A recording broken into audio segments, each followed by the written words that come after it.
if you sank every wind farm to the bottom of the North Sea, your electricity bill would fall through the floor. Whisper it, but I think we are probably going to have to go back to coal, because you can get a coal-fired power station in 3 years. The reason your bill is more expensive than it was 10 years ago is basically down to net zero policy. There isn't really much of anything else now. The actual cost of making the electricity now is actually, it's less than 25% of the bill. I'm Lucy Johnston, and this is GB News Originals. Now, yesterday, we learnt that the energy price cap is going up again, a 2% rise from October, adding around £35 to the average household bill. And perhaps strikingly, Ofgem, the regulator, has admitted this latest hike is being driven by so-called constraint payments, which is money paid to wind farms to switch off when the grid can't cope with their power.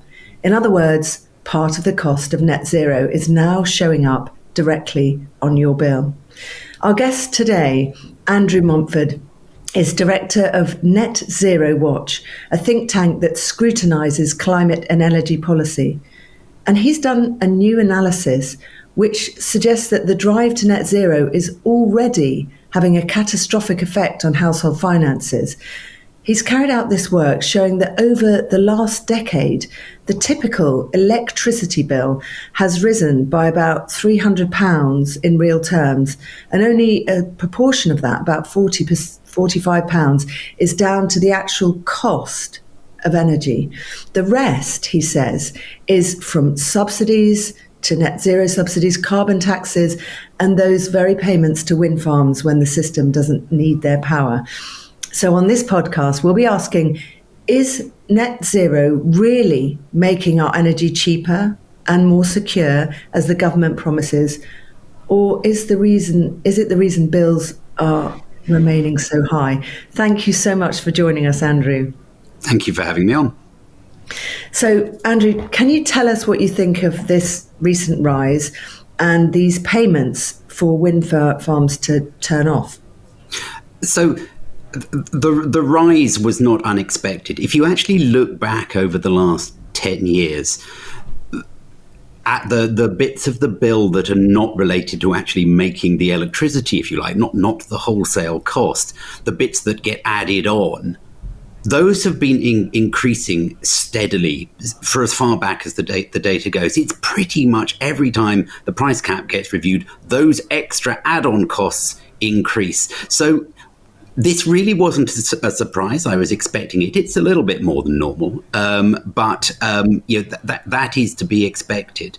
But what we can say now is that now that the gas prices have come back down, because gas drives the wholesale price, but the gas prices have come down. And so the reason your bill is more expensive than it was 10 years ago is basically down to net zero policy. There isn't really much of anything else now. It is all net zero. You talked about the £300 real terms increase in the last 10 years. Well, £200 of that pretty much, maybe more, in fact, 200, getting on for 250, is down to net zero policies. So, there's nowhere really for the government to hide anymore on this. It is all down to green policy, and it's going to continue. So, Andrew, can you take us through your findings? Ofgem doesn't publish what proportion of our bills are coming from net zero subsidies or carbon taxes or constraint payments, payments for wind farms to switch off particularly. Can you tell us how you came up with your findings and how we break down our electricity bill? Yeah, so although Ofgem doesn't sort of lay things out in terms of, this is net zero, this is not net zero, they do give a huge amount of detail. So it's actually relatively straightforward to sort of find out what is driving the cost increases. So if you look at the bill, you can break it down into sort of four main areas of cost. There's the cost of making the electricity. You might call that the direct cost. It's the cost of making power in a gas-fired power station. Then there are what you might call policy costs. So that's things like the carbon taxes that get added on to that electricity cost. in the wholesale markets. There's the subsidies to generators, and there's sort of social schemes, things like the warm home discount, reducing bills for poorer people at the expense of wealthier people. Then there's what you might call the network costs. So that's maintaining all the wires that brings the power into your homes, but also the cost of dealing with the intermittency of renewables. Now that is mainly the constraint payments that you talked about before, paying wind farms off when we can't get power to market. And finally, there's the supplier costs. So that's just the cost of the people who actually supply you with the electricity. Now, the actual cost of making the electricity now is actually, it's less than 25% of the bill. The bigger costs are, the really big one is the policy costs. So that's the subsidies and the carbon taxes. And if you compare what that is putting onto your bill today as compared to what it was putting onto your bill 10 years ago, it's a huge increase. So the bill's gone up by £300 roughly. What do you mean by carbon tax? How do we pay those? Carbon taxes are levied on gas-fired power stations, and so they have to recover that cost when they sell the electricity to electricity suppliers. People like Octopus and E.ON and EDF, and the money then goes straight into the treasury. So, and that is a big sum of money. That comes off the consumer, does it? The consumers are paying that. Yeah, this is all the costs. Yeah, these are the costs that go onto the bill. So, and how much of this? What would you say in aggregate? In whole terms, how much is this costing us in billions or millions a year? I mean, the carbon taxes. Bill. Yeah, all the net zero subsidies and taxes, what are we paying a year for that? So the renewable subsidies are going to be something like £12 billion a year. And then I think it's something like 5 or 6 billion for carbon taxes from memory. Now, not all of that goes onto your bills, but you do pay all of it. Some of it goes onto the cost of living. So only about 35% or something of all these costs goes directly onto your bills, but you're paying all of it. You might buy coffee, it's going to cost. Correct. More. It's more expensive because their electricity, the Costa Coffee's electricity bill has gone up. Yeah, understood. Yeah. So we can see that the big increase has come from the increases in subsidies. But the other thing to say, though, is that the network costs, so that's the paying wind farms to switch off. Obviously, as we get more and more wind farms, those costs have gone up too. But also, we are having to invest in the network, building new cables, new pylons to bring electricity from where those wind farms are out in the North Sea to markets, in the southeast. So that's a huge expenditure there. So those costs have also been driven up. So we can see that all these costs are being driven by net zero policy. If we didn't have net zero policy, electricity would be so much cheaper. Essentially, if you sank every wind farm to the bottom of the North Sea, your electricity bill would fall through the floor. It would become really, really cheap. But that's a conversation that I think we will be having in future years, but we're probably not there yet. But isn't it the case that once we've got everything up and running and it's running smoothly, and we've got technology to store the power from the wind, we will be in a better position because we will have our own energy. We won't have to rely on foreign dictators or market prices for gas prices. So we will be more secure and it will become cheaper. It will, as the government says, it will become cheaper. That's what it claims. And it's cleaner. That's what they claim. That certainly isn't true, though. I mean, there was a lot of points you made there, but let's kill this argument that we're getting our gas from foreign dictators. Our gas comes mainly from Norway, and most of the rest comes from the USA. So we don't get our gas from dictators. In fact, the renewables drive has made us reliant on dictators because a lot of the technology, the solar panels, for example, all come from China. A lot of the equipment that for connecting wind and solar to the grid comes from China. The argument about dictators isn't a good one. Prices will not be coming down even if we bring on storage onto the grid, and we don't throw power away. The cheapest way is not to have power that you throw away. The next second worst thing, or second best thing, is, if you like, is to throw it to throw it away. But if you add storage to the grid, you have the cost of the store to pay as well. So the best thing to do is not to have that power that you need to throw away at all.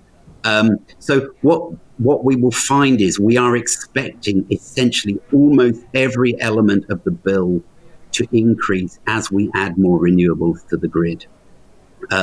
It's quite an involved story, but we are expecting our gas-fired power stations to become less efficient, so that will put the wholesale cost up. We will be spending more on subsidies, so that will increase that element of the bill. We will be curtailing more because we won't be able to get power to market.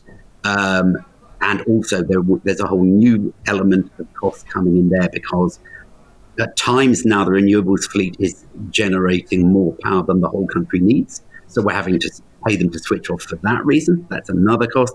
And also we're going to be investing lots more in the network. So that's going to add to your cost as well. There is essentially no element of the bill that is likely to come down if we proceed with net zero.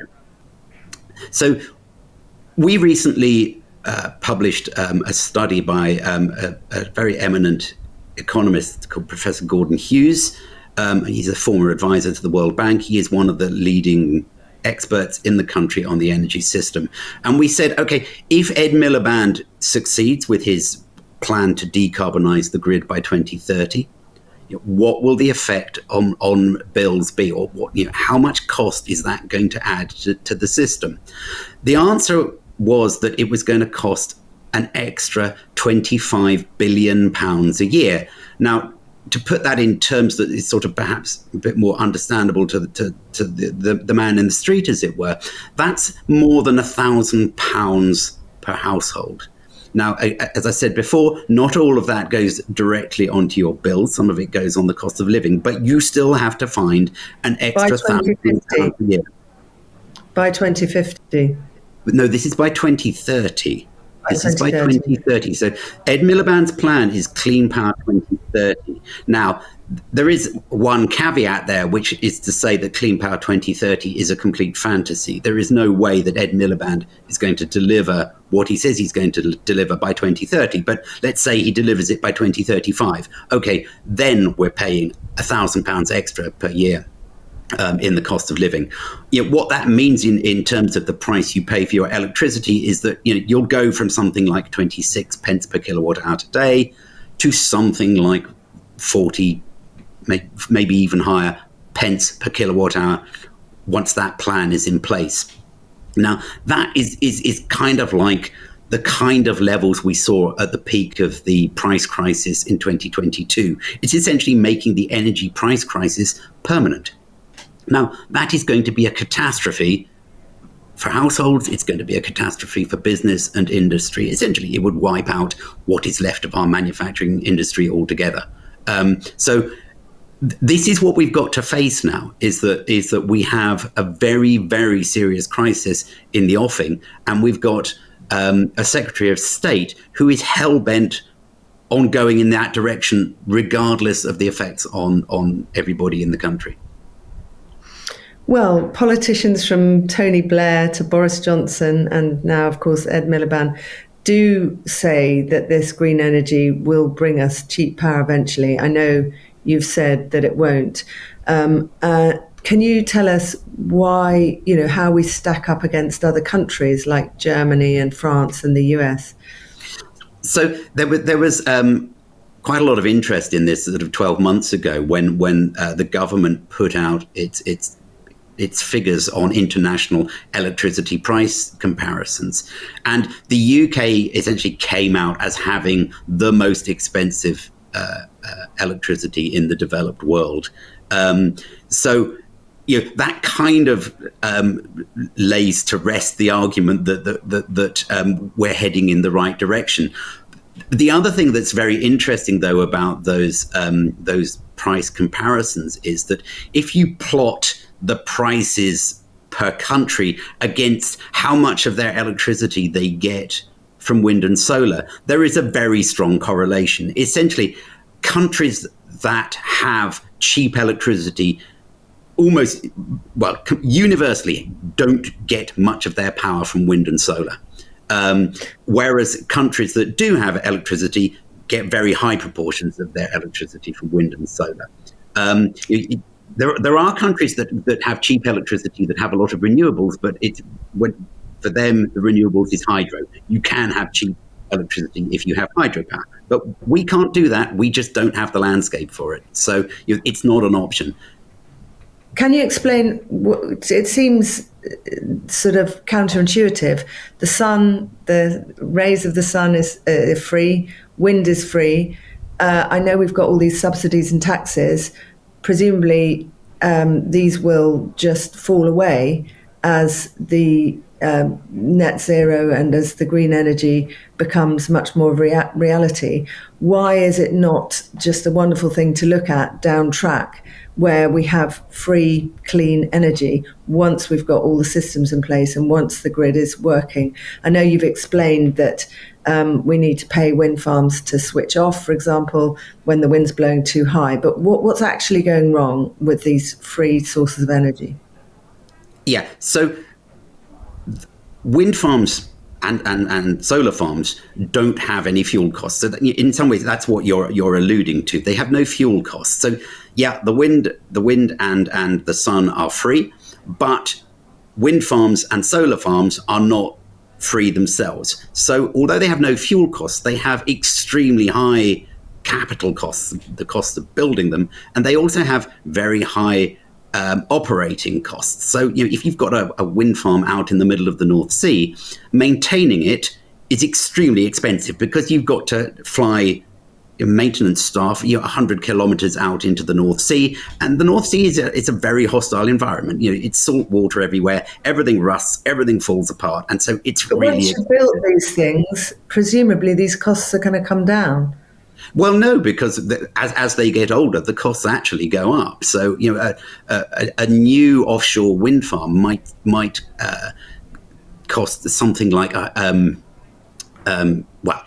the cost will go up at something like 5% per year over its lifetime. So by the time it's 25 years old, it's really expensive to maintain.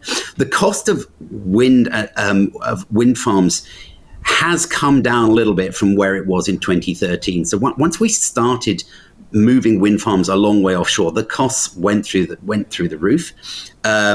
They've come down quite a lot, but that tendency seems to have stopped. Essentially, there seems to be essentially a floor at around £100 per megawatt hour, below which they're not going to be able to go.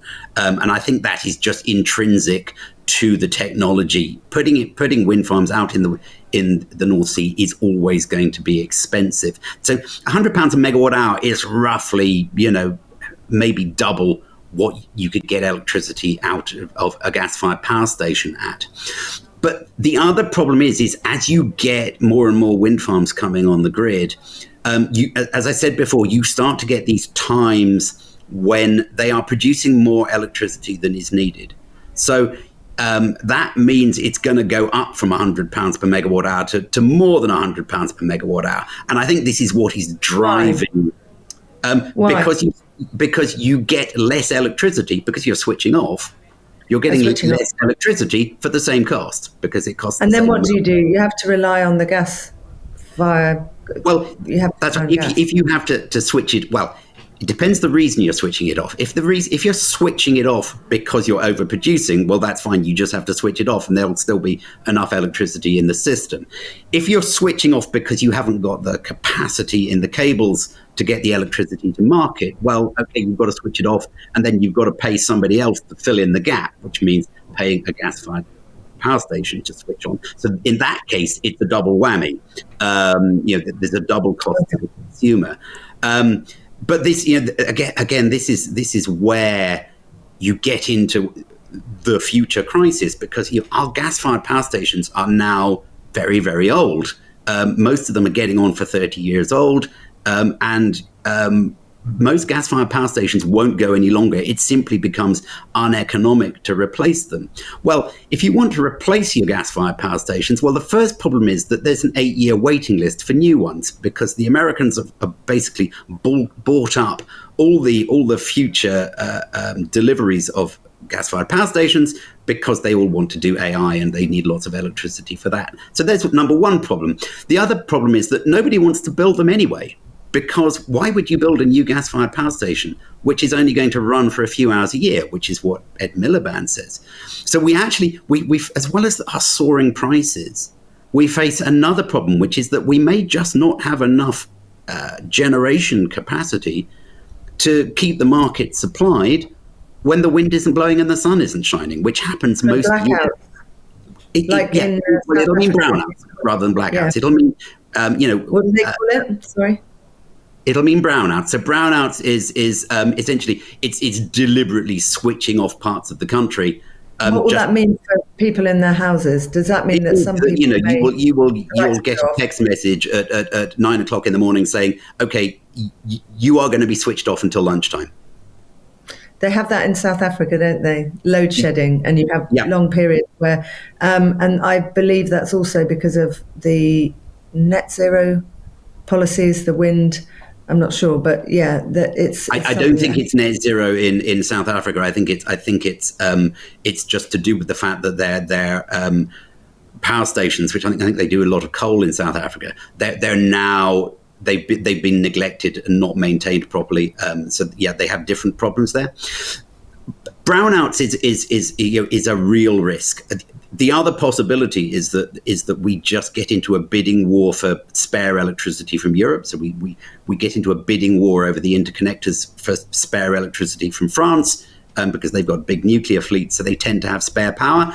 But the problem is everybody else wants their power, because everybody else who's developed renewables doesn't have any power when the wind isn't blowing.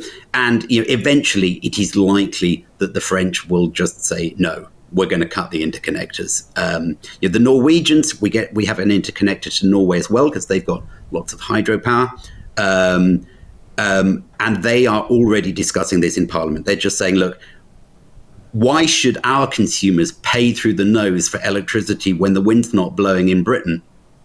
It's ridiculous. The British are running their grid like a bunch of crazy people. Why should we pay? Why should we pick up the tab for it? So they seriously want to cut the interconnectors, which again, that leaves us with a huge problem, because if we don't have gas-fired power stations and we can't get power over the interconnectors, the answer will be brownouts, and it's quite a scary prospect. What does this, families are being told this is temporary, so you're saying the bills are going to keep rising. What does this mean also for industry, and what's happened to our big industries? Do you think that they've been affected by this too and have had to leave? So, obviously we have deindustrialized in a big way since we started trying to decarbonize the grid. All the big energy users are very much on the back foot now. We've lost most of our aluminium making. We've lost most of our steel making. We've lost, I think, all of our fertilizer manufacturing. So those big users are now in a severely depleted state. There are some left, there are some ceramics left and things, but they are starting to close. The chemicals industry is signaling that they are in big trouble and they just can't see the point in carrying on. So I think they will probably go as well. The one thing I think that might survive is the very high tech, making machine tools or something like that.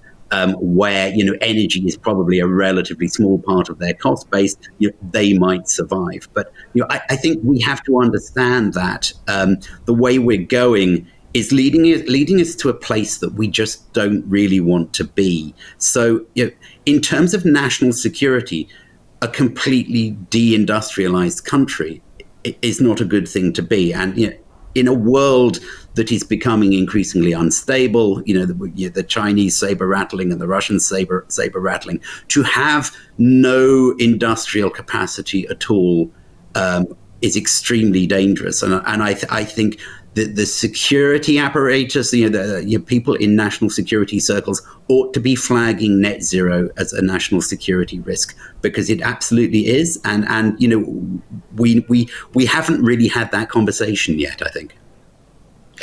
So what alternative energy mix do you think? I mean, we've got a problem with global warming. Many scientists say this is partly to do with fossil fuels. What is your suggestion? We're trying to do something which is going to reduce the risks of global warming and all the problems that brings, and try and mitigate that. So what would be your suggestion instead?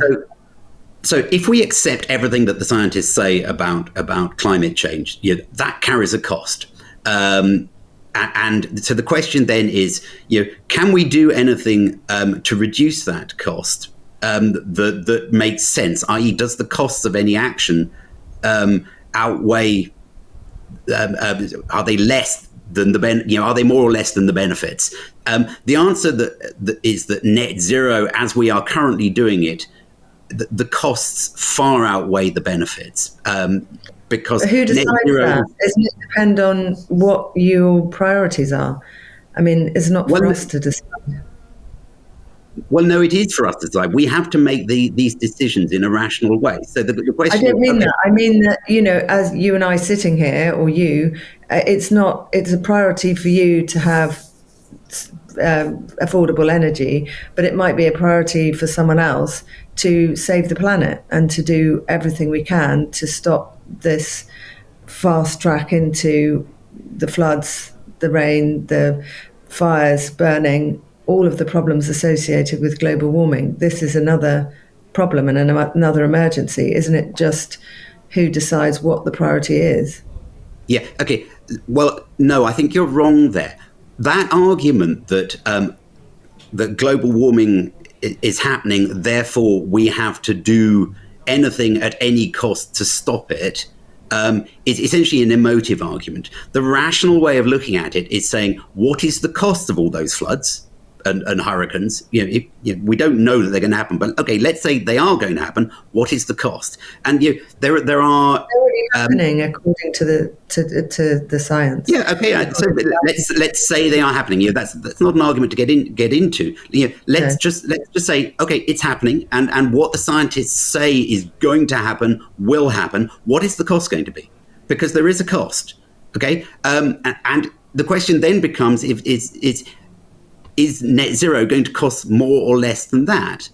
And the answer is net zero is going to cost not just a bit more than that, but much more than that. So you're actually making net zero is making monetary cost or human cost, because the fires, the floods are deadly.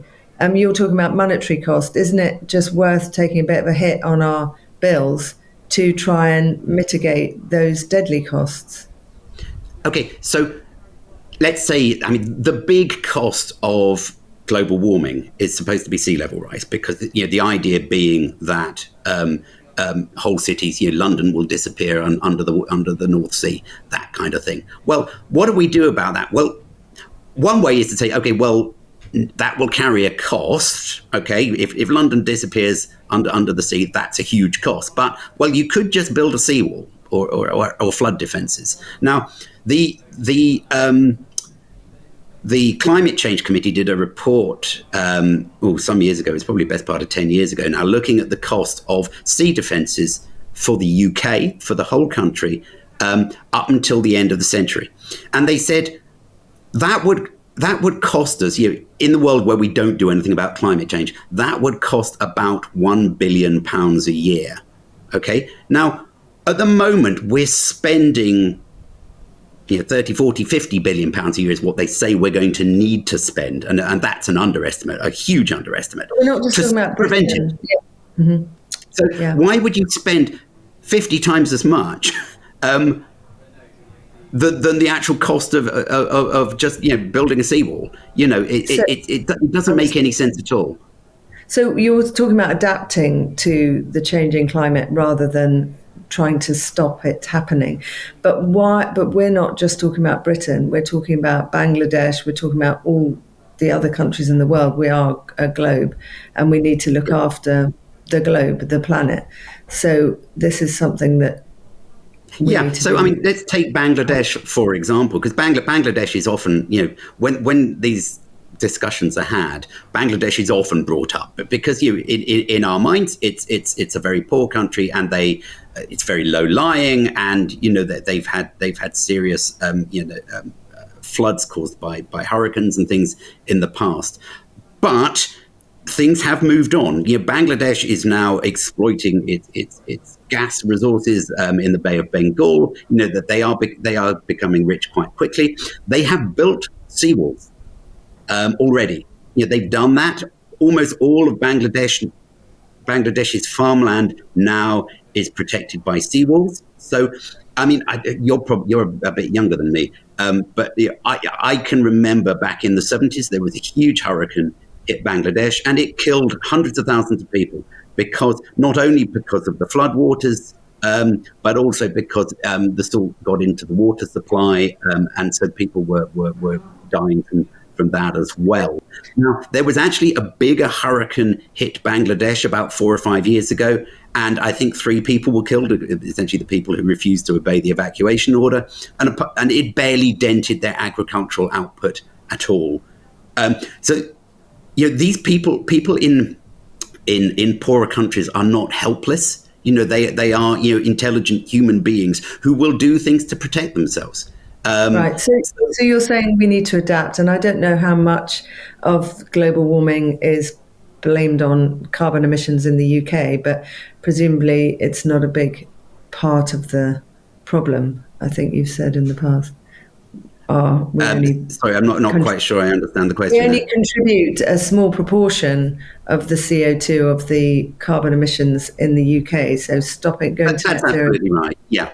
I mean, we are 0.8% of global emissions. So if we decarbonize, it will frankly make absolutely no difference to the climate whatsoever. So I mean, just to sort of circle back to your original point, okay. Net zero, the costs outweigh the benefits. So let's not do net zero.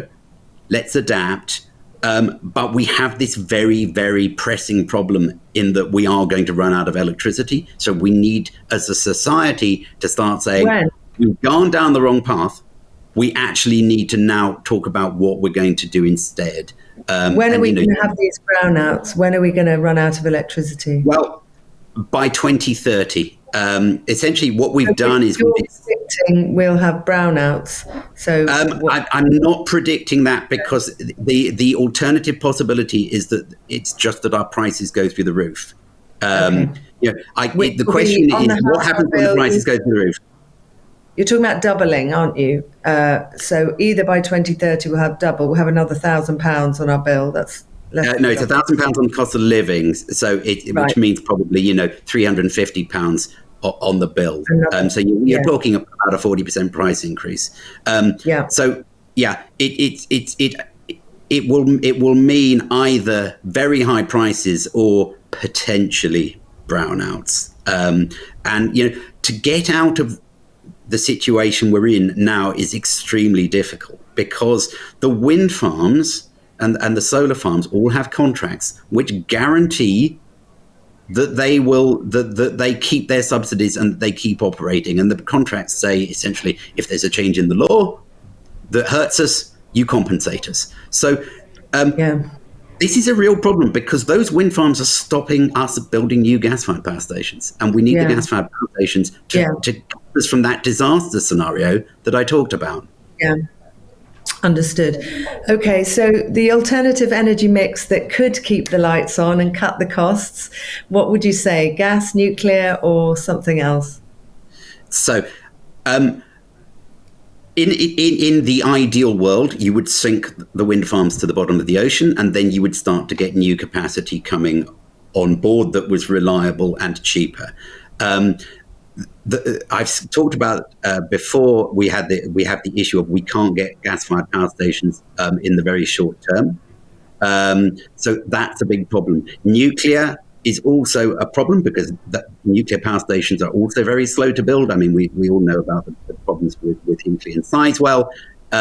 Now, the Koreans build nuclear power stations fairly quickly, certainly faster than we're doing it. They've done it in about 8 years.